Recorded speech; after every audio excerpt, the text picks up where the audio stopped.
Welcome to Catalytic Leadership, the podcast designed to help leaders intentionally grow and thrive. Here is your host, author, and leadership and executive coach, Dr. William Attaway.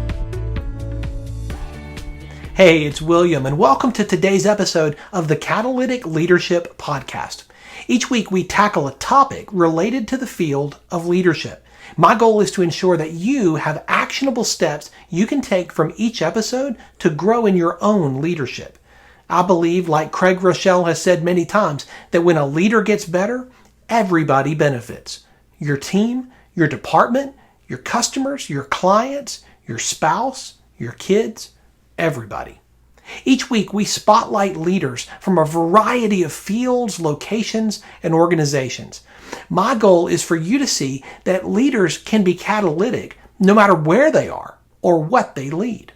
I draw inspiration from the stories and journeys of these leaders, and I hear from many of you that you do too.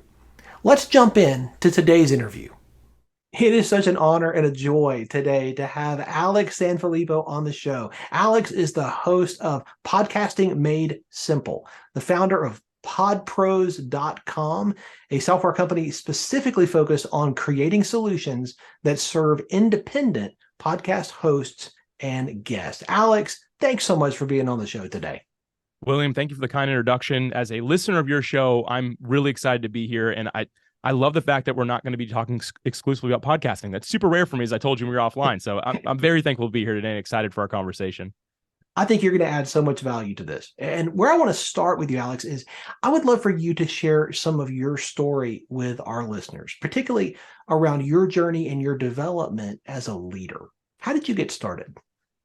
So I started as an entrepreneur when I was a little kid, and I'm going to fast forward so y'all don't hear a 20-minute story here, right? We're going to keep it kind of brief, but I realized at a very young age that I liked the idea of entrepreneurship. I liked the idea of business, and it made sense to me, like business in general. And so at a young age, I did my best to just have jobs, to do whatever I could. And I enjoyed that. Now, I'll never forget the first time I actually was in any form of leadership, I'd say, that really had any true merit to it was actually when I was in high school. I was 16 years old, and I was running a virtual tour company, which basically we stitched together virtual tours of homes to go on the MLS. So if you're now, it's pretty common. You can just kind of like drag your mouse, look at the roof, and spin it around stuff. I mean, this was back I shouldn't have said a date because I don't know. 2004 maybe is when this was. So that tech was very new. Yeah. And I was managing a team of editors and of photographers, and most of which were older than me. And because I was a young guy. And at first I learned that I wasn't communicating well. And that was the very first thing where I stepped into with leadership. Is like, I wasn't communicating. People were like, hey, how am I doing? I'm like, fine. Why do you ask? You know, they're like, well, I haven't heard from you in a while. I'm like, because everything's good. And they're like, yeah, well, some feedback would be helpful. And, you know, I started to learn those skills. And the first thing I'll mention is I got into, it was actually a Dale Carnegie class, I believe, just to like start to learn to communicate better and things like that. And that was kind of my introduction, if you will. And from there, I moved into the aerospace industry and worked my way up because I did understand how to communicate really well. And of course, along the way, you find other flaws and you work toward those. But I did aerospace for a while and then ended up back as an entrepreneur, which I was really excited about because when I was in aerospace, it was a corporate company. But for the last few years, I've been focused on a software startup, which you mentioned is PodPros. And that's all me. And I've been able to bring anything I've learned along the way to it as far as leadership is concerned. But I'll say this, it's been a journey. I'm not there yet, but I'm closer than I was yesterday, I think is the best way to describe my journey thus far. I love that. You know, you've led in multiple contexts, and I think that's incredibly valuable because you can bring to this conversation from all of that, from corporate, from an entrepreneur. How would you define leadership based on what you've seen and experienced in both realms? Yeah, first off, simply put, the ability to lead, which just means, in my mind, to influence others, to direct people and make them better than they would be on their own. And so for me, it's always to elevate other people. So when I'm leading people, my goal is not to always be the one in charge and everyone follow me. It's eventually to put these people in front of me and hopefully send them further than I ever could. The way I used to put it when I was in corporate business, which a lot of people didn't really understand. I kind of got like weird looks when I'd say this. I would say to somebody who was moving into a role when I was getting promoted, hey, my job during this transition is to make sure you do better and take this position further than I ever could. And people would look at me like I was crazy. And in my mind, I was just like, well, that's my job as a leader. I needed to set a solid foundation for you because I believe it's the foundation that you set, right? The influence that you have on that person. But the next person after you and anything you do, or the person that you're working with, you should be able to help them go further than you're ever able to go. And that to me is I know it's kind of like a bigger definition, but that's always been my perspective, if you will, on leadership. I love that because it's so focused on the people that you're leading. I think that is often where some leaders will stumble and go into a ditch because they think that, they're the leader. It's all about them, Right. Their name's on the door, but it's being focused on other people. That's what truly makes a leader, I believe, catalytic. So when you're leading other people in that way, you said some people look at that, they're like, what does that mean? Like, you're getting things done, but so often leaders think their job is to get things done. Right. Really, a leader's job is to get things done through other people. So as you're doing that, as you're pouring into and investing in other people, what are some things as a leader that you have found helpful in that role? Yeah. First off, I'm going to reference a weird movie that maybe hasn't been referenced on here before. Do you remember the movie Office Space by chance? Oh yeah, absolutely. Okay. The guy who is literally not doing his job is the one that like, you've got management all over you. Right. And it's because his ability was like, I'm calm, I'm cool. I don't really need to work right now. Yeah. And the truth is, like, a lot of us as leaders, we more turn into managers where we want to get noticed. We want to get recognized. We want it to be all us. You want to get all the recognition. And for me, what I learned the hard way, honestly, because when I was in corporate for a little bit, I gave in to that temptation.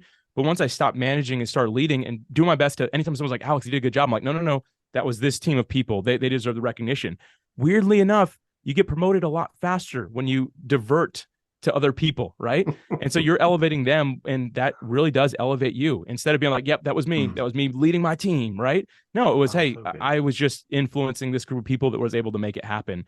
And again, kind of going back to that whole definition of it, like that in essence is really what it boils down to for me, is not saying, hey, stop looking at me, right? Like it's not me, it's the group of people that I'm around. Because at the end of the day, if I'm doing air quotes here, a leader, but there's no one who works with me, there's no influence around me, it's like, well, what are you leading exactly, right? and I think that so many of us, again, we fall into that temptation, that trap of like, wow, there's more than just this. And honestly, a little bit of society, like you look at someone like at time of recording and probably for all of eternity at this point, like Elon Musk is very popular. Everyone's like, he's the greatest ever, like he crushes everything. I don't know how he gets it all done. I'm like, his greatest skill is honestly probably delegation, because the guy is a great leader and people want to work with him. And if you think he's doing all these things himself, like you're crazy. The guy, if he was doing all those himself, he's spread extremely thin, and he's also probably not human. But at the end of the day, he's just done a good job leading a core group of people. And obviously, again, society wants to look at him. I'd be really curious to see who these amazing people are that are around him that are driving all these different things forward on his behalf. Like, anyway, that's I would love an inside look on that. And he's just one of many examples. But anyway, again, kind of going back to the core here, like leadership is really, in my mind, about the people that you surround yourself with and what you're doing to help further them. You talk about delegation with Musk, and I think that is a key trait and skill that leaders have to have. Is that something that comes naturally to you, or is that something that you've had to really work hard on? I had to work really hard on it. I consider myself a recovered perfectionist at this point. So not recovering, like at this point, I believe I'm truly recovered from it. And if you're perfectionist, delegation is not in your language at all, right? That does not come up. But the thing is, you can literally just add more to your plate for the rest of your life, and you will have a lower, like a continually diminishing quality of life. You will stop leading well. You'll fall into just a cog in a system of some sort. You'll be overlooked the more that you're doing, right? Because you get bogged down. And it took me a long time to learn that. And not only did it take me a long time to learn it, it took me even longer to implement. Like once I had the awareness of like, oh, if I really want to lead, I need to delegate. But actually implementing that, I mean, I could probably summarize it in the next minute here, but that was many years of my life to learn that. And if I could, what I actually learned is it's threefold in my life. It's automate, delegate, eliminate. Those are three things I'm always going to evaluate by. First off, automate. Some things you're like, oh, I need to delegate this. Like there truly are tools that exist that could literally just automate that, so you don't have to touch it ever again, right? Like there's many tools, and I'm not going to get into specifics, but thank God for software. Like there's all kinds of ways that you can just fully automate something. The next thing I thought about was delegate. Like, is it better for someone else to do this? Could you help someone else on their journey by giving it to them instead of being like, oh, I need to hold on to this one, right? This one needs to be perfect. No, maybe you could delegate to somebody and let them do it at 80% of your pace with the intent of, hey, let me position them so they can get it to 120% of what I was able to do. And the last one is eliminate. And I think that a lot of people skip and overlook this because it's actually the most difficult. But there are things that most leaders are doing, or managers, or people that are in some sort of system, that they're doing them because they've been done forever. It's probably time to challenge the status quo on some of those things and say, hey, why are we doing this? Like, what is the true benefit of this? And I'll tell you what, when I learned the skill and eventually had to like actually learn to implement it as well, of how to truly just eliminate something completely, that has been the biggest game changer, because I think a lot of what we do as leaders, you're like, we're just doing it because someone did it before us. It's not even necessary anymore. And so that's a long answer, probably longer you're looking for, but yes, delegation is a learned skill, but I kind of learned it in that threefold: automate, delegate, eliminate. I love that, and that is incredibly practical. I want to zero in on one thing you said at the very beginning of that, Alex. You said, I learned about it, and then I implemented.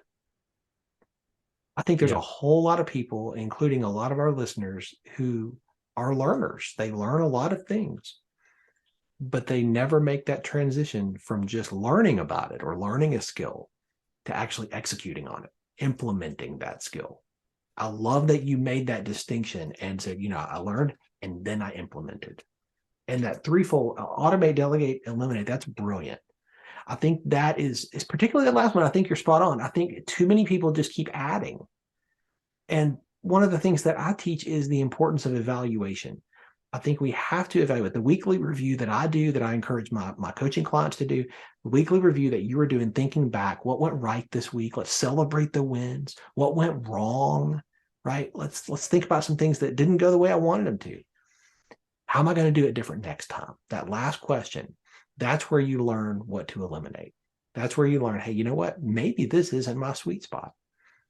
I love that model. Thank you for sharing that.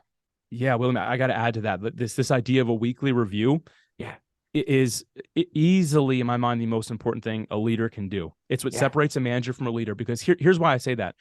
If I'm so in the trenches, like I am just in it, I'm quote unquote leading people or managing people, whatever it might be at that time, and I'm in the trenches, it's impossible to know what you might be able to eliminate or automate or what you should be delegating, because you're in it, right? That's right. It'd be like, imagine like you're in a fight, right? Like, so it's a whole group of people, like you're all in like some sort of battle. Imagine like, I like Lord of the Rings, so I'm like going back old school, think like that, right? Like if you're in that, you can't necessarily tell the people around you where to go, what to do, because you're in it. But if you could step back a couple hundred yards on top of the hill, you could say, you know what, all of us need to reposition and move this way because that's the right direction.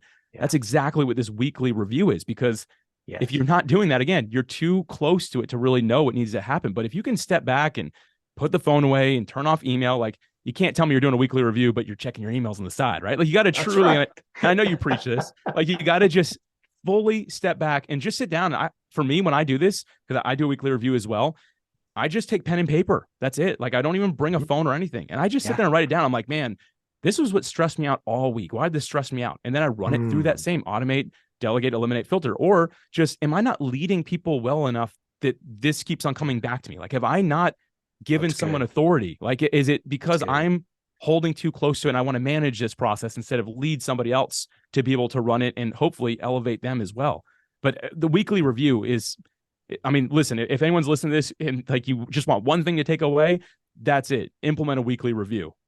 Alex, you've been leading now Pod Pros for a couple of years, right? Going on 3 years. Yeah, exactly. Yeah. You provide solutions through that for podcasters, for podcast hosts, for podcast guests. You provide SOPs, right, to help podcasters get better at what they do. I would love for you to talk a little bit about like starting that, what that process was like, because there's a lot of entrepreneurs that are a part of this community. And I think there are threads that run through startups. There are threads that run through leading a startup that I think would be helpful if they would hear a little bit from what that was like, jumping from corporate into something brand new.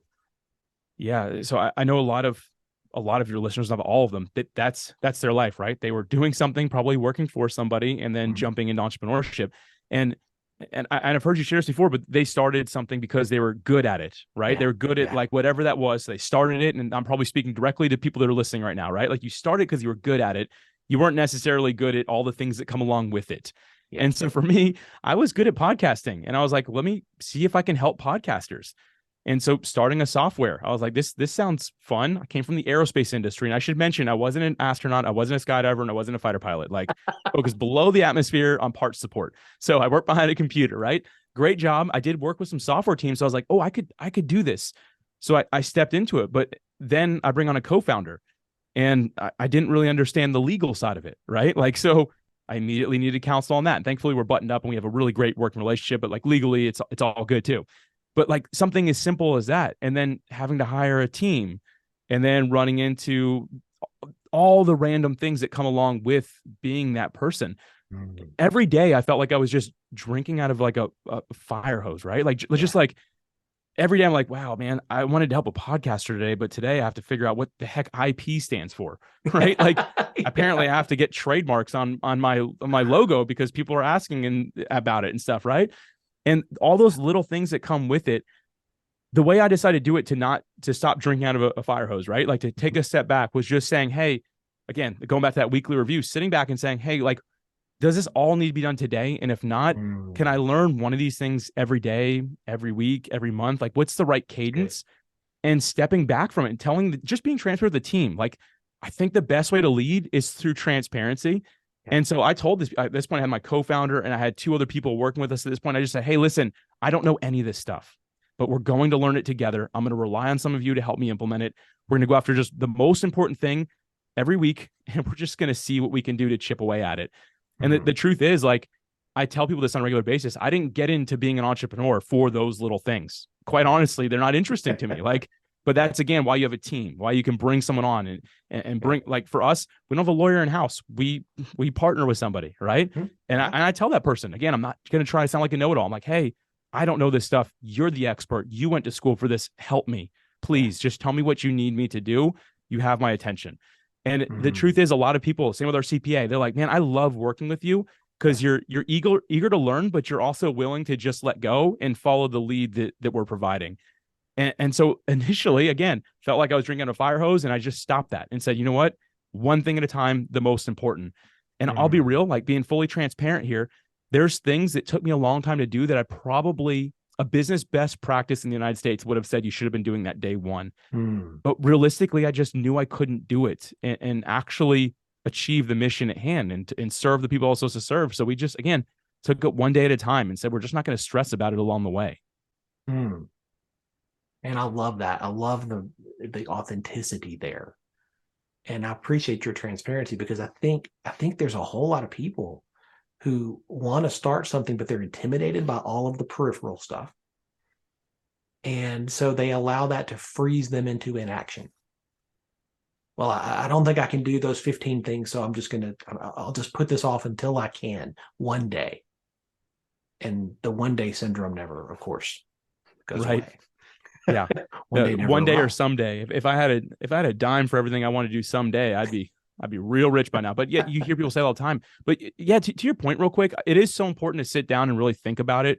Yeah. I think it was actually Keller Williams who coined this. But literally figuring out the one thing, that was the name of the book. Yeah, it was Keller Williams. Yeah. Figuring out the one thing that you can do today that, as by doing it, makes everything else irrelevant or less important. And I'm paraphrasing that quote. You can go find it somewhere.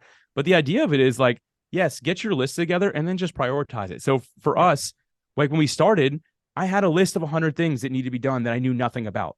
And that scares most entrepreneurs. That's where most of us get stuck. But I just said, what's the most important here? Yeah. And then I humbled myself. And sometimes I even ask the community of ours and just be like, hey, does anyone know, do I need IP today? And that's how we met a lawyer who's like, hey, you do, but you should focus on this first. I'm like, cool. So can I do that in 3 months? Yeah, sure. I'm like, cool. We'll move that one down the list. Prioritizing it in a way that you can do it is just much better, right? Like a little bit of action every day leads to a big result. But so many of us think we need to just bite it all off today and just be done with it all today. But the reality is, if you can say, you know what, I'm going to take one step today. There's that old quote that a journey of 1,000 miles begins with a single step. And I think in many ways, that's what entrepreneurship is when you're learning all the things from a business perspective that go into it. You can still lead. You just have to lead one step at a time. One of the things that I talk about with catalytic leadership, the what I call the one non-negotiable, is a teachable spirit. And what you just said, you have to humble yourself. It resonated with me because I'm thinking that's that teachable spirit. Yeah. That commitment every day, I'm going to be the most teachable person in whatever room I'm in. I'm going to listen. I'm going to learn. I'm going to ask more questions than I make statements. I think that's so important. And too few leaders, I believe, are taught that, the importance of that. And so they begin to drift into what I call a drift into mediocrity. What I see in you is a teachable spirit, Alex. I see in you as somebody who's a continual learner, who is never going to be satisfied with what you know today and say, that's enough, I'm good. Right. You're going to keep learning. And I think that's important for any great leader. If they want to make a difference, if they want to be catalytic, they're going to have to continue to learn. What are some habits in your life that reflect that commitment, where you're just going to continue learning no matter what? Yeah. First off, I think it's part of my personality, and maybe you could speak more. Maybe you could say, Alex, that's wrong, but William, like you made, okay, so that is something, right? Because some people might be like, well, that can't be part of your personality. But for me, I feel it is. I actually enjoy learning. Like, I think it's fun, and not everyone does, I don't think. But so first and foremost, like I enjoy that. Like, I have a curious mind. But one of the first things I do every day that helps. Second thing I do every day. First thing I do is I happen to be a follower of Jesus. So I open the Bible every morning. I spend my quiet time with God. Right when I'm done with that, before I'm opening my emails, I have a little journal.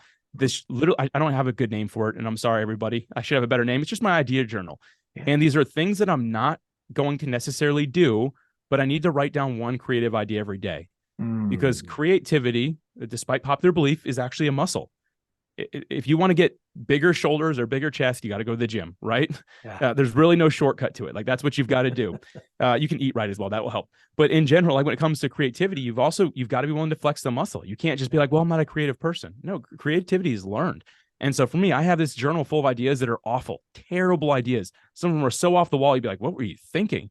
All I was doing was flexing that muscle and getting those reps in.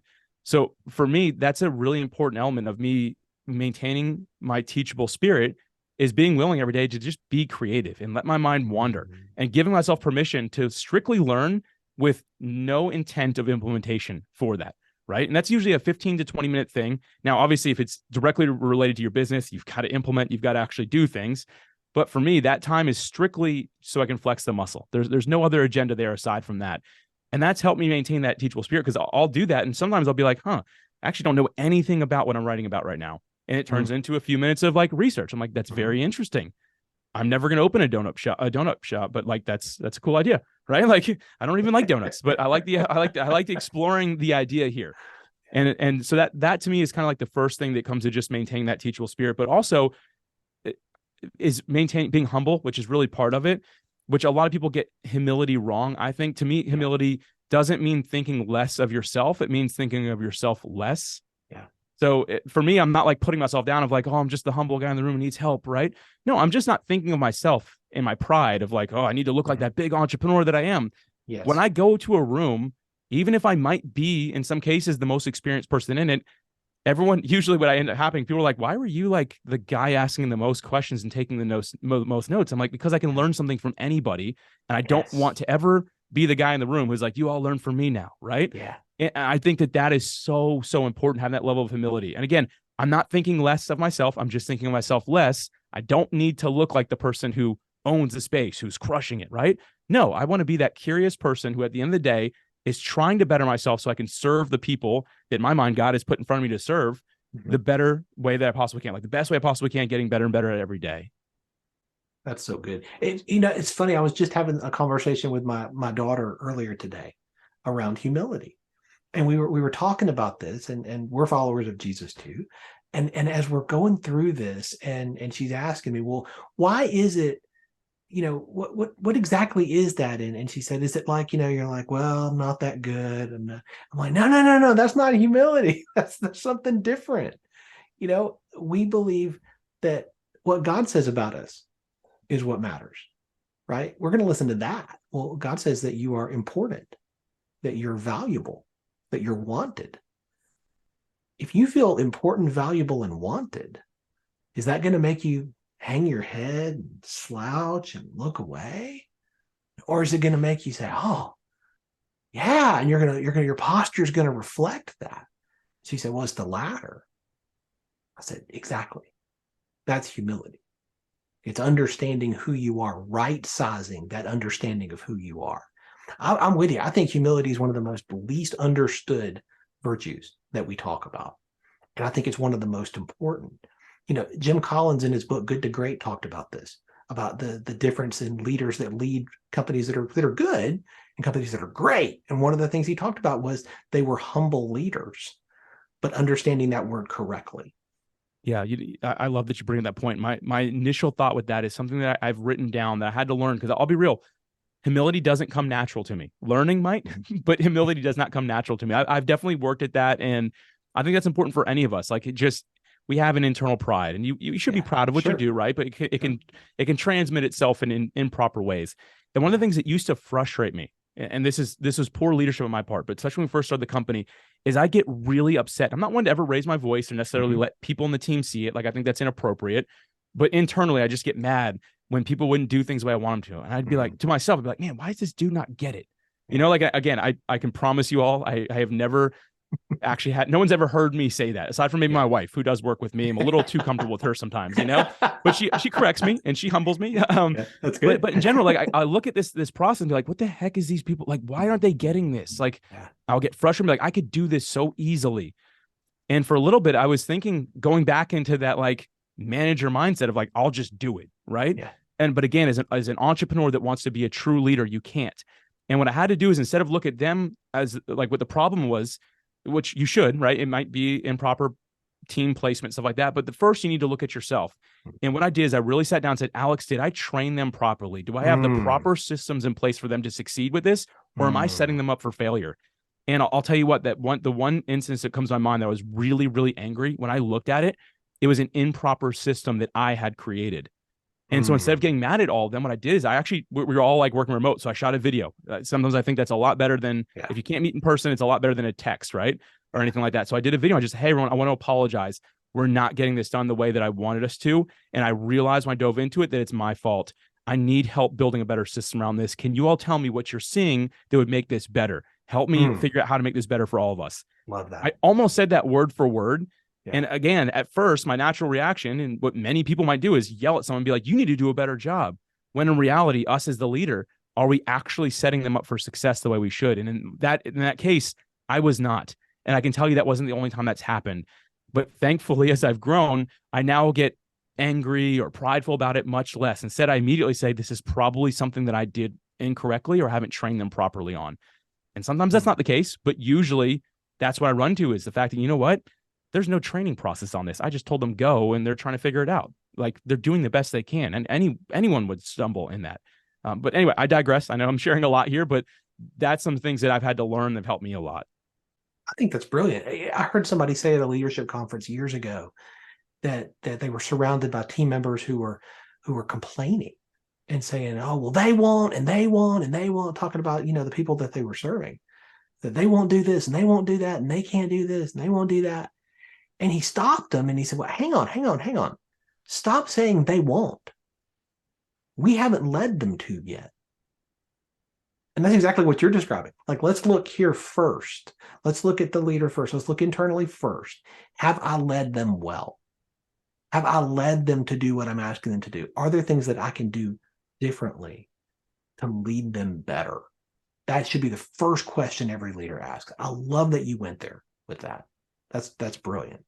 Yeah, thanks, Will. I mean, again, that really has been something I've learned. I do not want to take credit and say that like I just woke up one day and realized that. Like, you learn it over time through mistakes. And I think that what's important is, if you're hearing this and you're like, man, I've done what Alex didn't do. I yelled at somebody, or I just got mad, or I fired people, or I started doing it all myself. Forgive yourself for that. Part of being a good leader is, one, admitting the mistake to yourself first and foremost, forgiving yourself, and just getting better every single day. I write this down as a goal of mine on a regular basis, on an ongoing basis. I want to get 1% better every day. I'm going to make mistakes today that hopefully I don't make tomorrow. And tomorrow I'll make mistakes that hopefully I won't make the day after that. So if you're listening to this and you're like, oh man, this is me in a bad way, that's okay. Just pick it up where you're at and keep on going. And I think that at the end of the day, that's what a real leader does. Like, you're not supposed to be perfect. You're not supposed to have all this stuff figured out. And by no means at all am I or William trying to claim that we figured it all out yet, right? Like, not a chance. Right? But we're just saying that you've got to think about this and say, you know what, I can change that. I can control my reaction to things. and get a little bit better every day. And so I know you probably have more direction you want to go in, but I'll pass back over to you, William. No, that's great. I think that's exactly spot on. I use that 1% too. I want to get 1% better. I want to get 1%. I tell our team, if we're 1% better this week than we were last week, over time, the cumulative effect of that is going to be an amazing trajectory. Let's just continue focusing on that. I love that. You're a learner, Alex, and I think that every learning leader that I talk to is a reader. Is there a book in your journey that has made a significant impact that you would love to recommend to other leaders? William, can I give two? Please. Well, as again, follower of Jesus, one's a no-brainer. I'm going to mention the Bible, but specifically in the Bible. And here's the thing: if you're listening, so you're like, oh, enough about this Jesus crap or whatever you want to call it, right? Like, if you're not into that, I still recommend pick up the Bible and read Proverbs, the book of Proverbs specifically. I found that most leadership books and most sales, all this stuff, a lot of it is pulled straight from this book. And the nice thing about it is there's 31 chapters. What I do every single day is I read the chapter of whatever day of the month it is, and I just restart every month. You can do it in 5 minutes, and I promise you, it's not going to like turn you into some kind of Christian person if you don't want it to, right? But it will teach you some great wisdom that is truly timeless. And that's one of the biggest things that's helped me is just read Proverbs every single day. So again, follow the day of the month, whatever it is, and then just restart it and keep on going. And new things will kind of, you'll realize them as you're going through them, and it'll be really helpful. So that's one that I'll mention. The other one I'll mention is High Performance Habits. I'm looking over to make sure I got the name correct. It's by Brendon Burchard. I don't even see it over here. I know it's somewhere. Yeah, it's High Performance Habits, Brendon Burchard. And that book was very helpful because I realized in my leadership, when I was making the jump from corporate America to becoming a full-time entrepreneur, for a while, I just called it my side hustle. I'm doing quotes there, right? Because it was basically two full-time jobs I was running into. And I'll say this, the day I left corporate, I should say the year I left corporate, my last year there was my best year I had. So there for 15 years, because I believe that the foot you leave on is the foot you start on, which means I wanted to leave on a good foot because I wanted to start that way. And so just so y'all know, when I had the side hustle, I wasn't like slacking there, finally like, thank God that guy's gone. No, that was my best year. And they actually reminded me multiple times that there would be a big bonus if I would have stayed through COVID.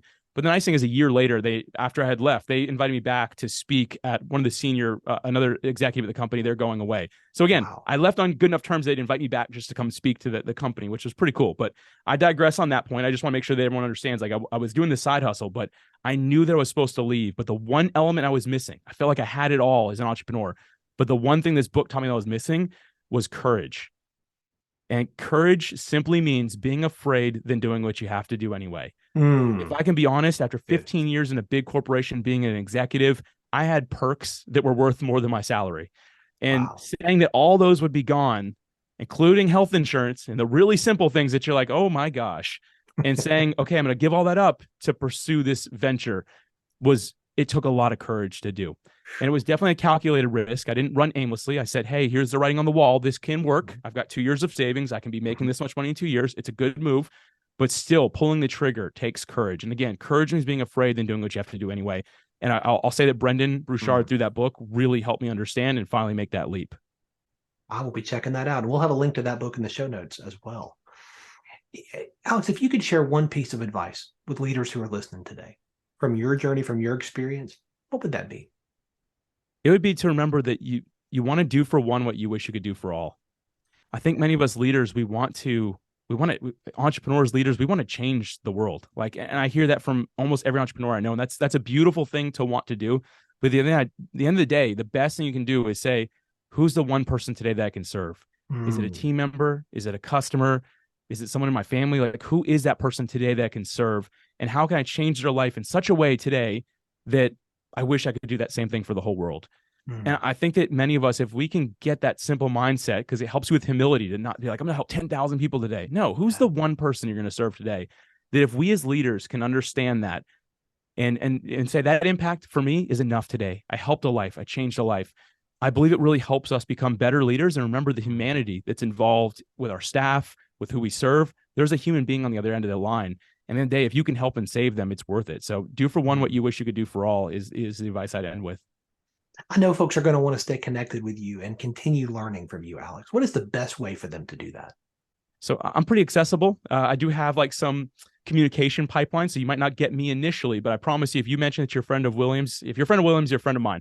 So if you reach out anywhere on podpros.com, that's my website. You can find many ways to reach out to us. You'll find me if you want to continue the conversation. But honestly, I love what you're doing here. I've been enjoying the podcast myself. I listened to one about what is a thought leader, because I honestly didn't know. It was with Nikki Ballou. Yeah. Really just a fascinating conversation. And I encourage people who are hearing this, go back. Your next action isn't to go to podpros.com. It's to go find that episode, What is a Thought Leader with Nikki Ballou. Because William, you're doing amazing stuff here. And I really appreciate just the ongoing education to become a better leader as an entrepreneur myself. So thank you so much. Well, I appreciate that. And Alex, let me thank you publicly for what you're doing through PodPros and PodMatch. Having been a part of PodMatch now for nearly a year, it has been an incredible blessing, and it's one that I highly recommend to many people as I go through what I do. Thank you so much. That makes my day. I appreciate you saying that. Thanks for joining me for this episode today. As we wrap up, I have a couple of requests for you. I'd love for you to do two things. First, subscribe to this podcast so you don't miss an episode.